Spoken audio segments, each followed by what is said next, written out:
Keputusan Menteri Hukum dan HAM Yasona Laoly membebaskan 300 narapidana kasus korupsi dinilai sebagai akal-akalan semata. Komentar negatif muncul dari berbagai kalangan, termasuk dari YLBHI dan ICW. Napi koruptor dinilai mendapat fasilitas tinggal di kamar terisolasi, berbeda dengan napi kasus kriminal lainnya. Revisi Peraturan Pemerintah Nomor 99 Tahun 2012 tentang syarat dan tata cara pelaksanaan hak warga binaan pemasyarakatan menuai beragam kritik. Indonesia Corruption Watch (ICW) menilai Menkumham memanfaatkan situasi krisis.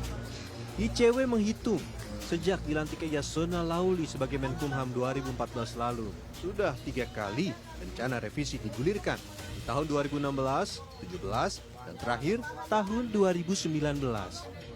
Materi yang direvisi diantaranya aturan remisi bagi terpidana khusus termasuk koruptor. Pada PP nomor 99 tahun 2012, koruptor baru dapat remisi jika bekerja sama dengan penegak hukum membongkar kasus dan membayar lunas denda serta uang pengganti. Pembebasan napi korupsi menjadi akal-akalan karena jumlahnya sangat kecil dibanding kasus kejahatan lain. Data Kemenkumham tahun 2018 dari 248.660 narapidana yang tersangkut kasus korupsi hanya 4.552 atau 1,8%.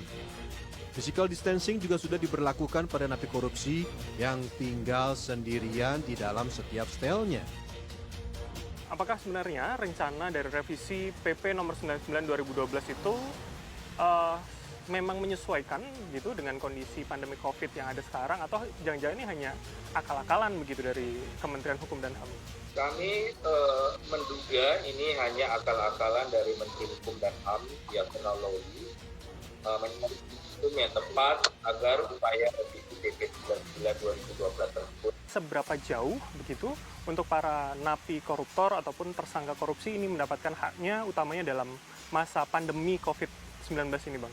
Sebenarnya terpidana kasus korupsi itu boleh diberikan remisi dan bebas bersyarat dengan ketentuan bahwa yang bersangkutan membayar uang pengganti, uang yang dinikmati hasil korupsi, atau kemudian dia menjadi kolaborator.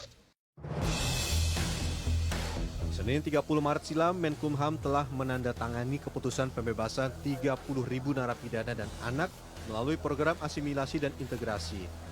Jumlah penghuni lapas dan rumah tahanan yang mencapai 270.000 orang dinilai terlalu padat. Apalagi kapasitasnya hanya 130.000.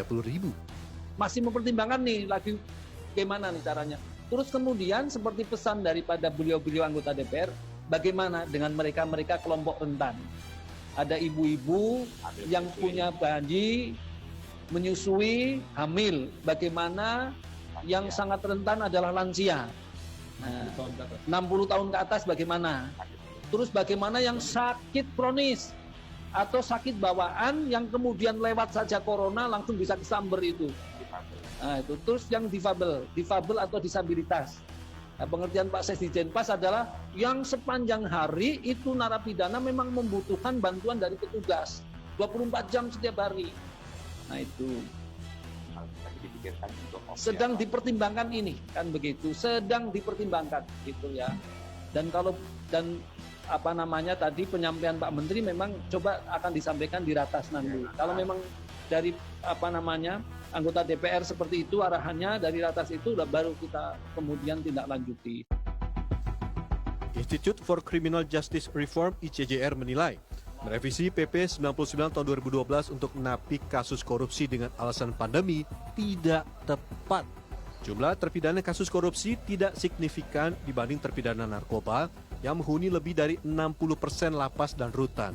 Sebenarnya kalaupun memang itu nggak pakai PP 99, ketika Kumham ada indikatornya, itu bisa kita melalui mekanisme lain gitu.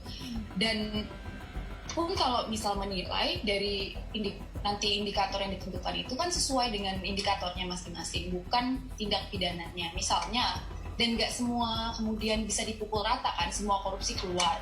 Ada pula korupsi yang terlalu tingkat kejahatannya terlalu dinilai tidak tepat gitu, dinilai tidak tepat untuk dikeluarkan.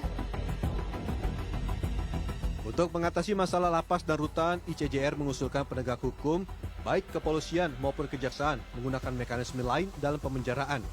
Contohnya, kasus narkoba menggunakan pendekatan rehabilitasi dibanding hukuman kurungan, atau jika ada dampak ekonomi, bisa dilakukan penerapan denda.